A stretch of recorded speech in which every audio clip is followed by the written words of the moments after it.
केंद्रीय चुनाव आयोग ने पार्टी के स्टेटस को लेकर लिया बड़ा फैसला। 3 पार्टियों का दर्जा किया खत्म। आम आदमी पार्टी को दिया राष्ट्रीय पार्टी का दर्जा। जी आपको बता दें कि केंद्रीय चुनाव आयोग ने सोमवार शाम को पार्टी के स्टेटस को लेकर बड़ा फैसला लिया है। उसने 3 पार्टियों जैसे राष्ट्रवादी कांग्रेस, तृणमूल कांग्रेस और भारतीय कम्युनिस्ट पार्टी का राष्ट्रीय पार्टी का दर्जा खत्म कर दिया है, जबकि आम आदमी पार्टी को राष्ट्रीय पार्टी का दर्जा दे दिया है। बता दें, चुनाव आयोग का कहना है कि इन दलों को 2 संसदीय चुनावों और 21 राज्य विधानसभा चुनावों के पर्याप्त मौके दिए गए थे, लेकिन वे अच्छा प्रदर्शन नहीं कर पाए, इसलिए उनका ये दर्जा वापस ले लिया गया है। चलिए जानते हैं कि आखिर क्यों टीएमसी, एनसीपी, सीपीआई से क्यों लिया टैग। ईसीआई के अनुसार तृणमूल कांग्रेस को 2016 में राष्ट्रीय पार्टी का टैग दिया था, लेकिन गोवा और कुछ पूर्वोत्तर राज्यों में इसके खराब प्रदर्शन के कारण ये दर्जा वापस लेना पड़ा। अरुणाचल प्रदेश के पार्टी ने 2014 के लोकसभा चुनाव और विधानसभा चुनाव में एक राज्य पार्टी के मानदंडों को पूरा नहीं किया। शरद पवार ने एनसीपी का गठन 1999 में किया था। 2000 में से राष्ट्रीय पार्टी का दर्जा मिल गया था, लेकिन गोवा, मणिपुर और मेघालय में खराब प्रदर्शन के कारण पार्टी से ये दर्जा वापस ले लिया गया है। वहीं सीपीआई की स्थापना 1925 में हुई थी। 1979 में इसे राष्ट्रीय पार्टी की मान्यता मिली थी, लेकिन पश्चिम बंगाल और उड़ीसा चुनावों में खराब प्रदर्शन के बाद उससे ये टैग वापस लिया गया है।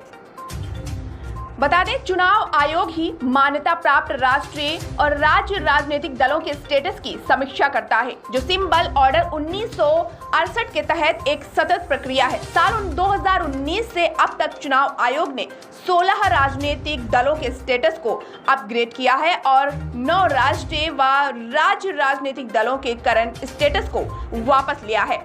तृणमूल कांग्रेस ने राष्ट्रीय पार्टी का तमगा छीनने के चुनाव आयोग के फैसले पर नाराजगी जताई है। बता दें, एक मीडिया रिपोर्ट के अनुसार टीएमसी आयोग के इस फैसले को चुनौती देने के लिए कानूनी विकल्प को तलाश रही है। उसका कहना है कि पार्टी ने कई राज्यों में बेहतर प्रदर्शन किया है। हालांकि सीएम ममता बनर्जी ने इस फैसले पर कोई आधिकारिक बयान नहीं दिया है। वहीं बीजेपी प्रदेश अध्यक्ष सुकांत मजूमदार ने ट्वीट किया है, टीएमसी ने राष्ट्रीय पार्टी का दर्जा खो दिया और एक क्षेत्रीय पार्टी के रूप में पहचानी जाएगी। टीएमसी को विकसित करने की दीदी की आकांक्षा को कोई जगह नहीं मिली, क्योंकि लोग जानते हैं कि टीएमसी सबसे भ्रष्ट, तुष्टीकरण और आतंक से भरी सरकार चलाती है। इस सरकार का पतन भी निश्चित है, क्योंकि बंगाल के लोग इस सरकार को लंबे समय तक बर्दाश्त नहीं करेंगे। बता दें, गुजरात चुनाव के बाद आम आदमी पार्टी राष्ट्रीय पार्टी का दर्जा पाने का हकदार हो गई थी, लेकिन चुनाव आयोग की ओर से यह दर्जा मिलने में देरी हो रही थी। इसके बाद पार्टी ने कर्नाटक हाई कोर्ट का रुख कर लिया था। आम आदमी पार्टी कर्नाटक के संयोजक पृथ्वी रेड्डी की तरफ से कर्नाटक हाई कोर्ट में याचिका दाखिल की गई थी। इसमें कहा गया था कि आम आदमी पार्टी राष्ट्रीय पार्टी बनने की सभी शर्तें पूरी करती है, इसके बावजूद दर्जा मिलने में देरी हो रही है।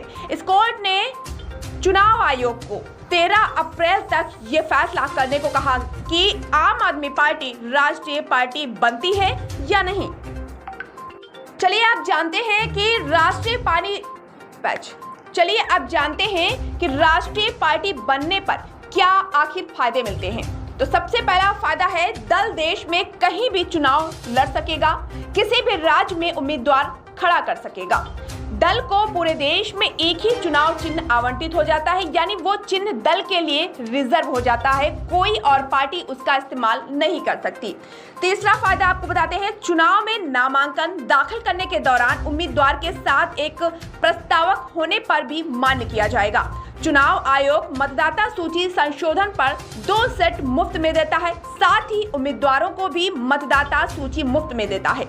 पार्टी दिल्ली में केंद्रीय दफ्तर खोलने का हकदार हो जाता है, जिसके लिए सरकार कोई बिल्डिंग या जमीन नहीं देती।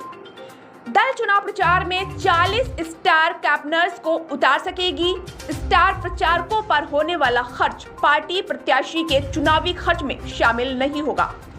वहीं चुनाव से पहले दूरदर्शन और आकाशवाणी के जरिए जन जन तक संदेश पहुंचाने के लिए एक तय समय मिल जाता है। ईवीएम या बैलेट पेपर की शुरुआत में दल का चुनाव चिन्ह नहीं दिखाई देगा। चुनाव आयोग जब भी राजनीतिक दलों की बैठक बुलाएगा तो ये जरूरी नहीं कि उस पार्टी को भी बुलाया जाए। पॉलिटिक्स फंडिंग प्रभावित हो सकती है। आपको बता दें कि चुनाव के दौरान स्टार प्रचारकों की संख्या 40 से घटकर 20 हो सकती है। राज्यों में चुनाव लड़ने के लिए पार्टी का लेना होगा अलग सिंबल। जी हाँ, ये आपको हमने बताए हैं राष्ट्रीय पार्टी मिलने के फायदे। चलिए अब आपको बताते हैं कि राष्ट्रीय पार्टी का दर्जा मिलने के आखिर क्या है नियम। सबसे पहला नियम, पार्टी को 4 राज्यों में क्षेत्रीय दल का दर्जा मिला हो, 3 राज्यों को मिलाकर लोकसभा की 3% सीटें जीत ली हो। तीसरा जो नियम है, 4 लोकसभा सीटों के अलावा लोकसभा या विधानसभा चुनाव में 4 राज्यों में 6% वोट हासिल कर लिए हो। ये थी कुछ अहम जानकारी जो केंद्रीय चुनाव आयोग ने पार्टी के स्टेटस को लेकर फैसला लिया है।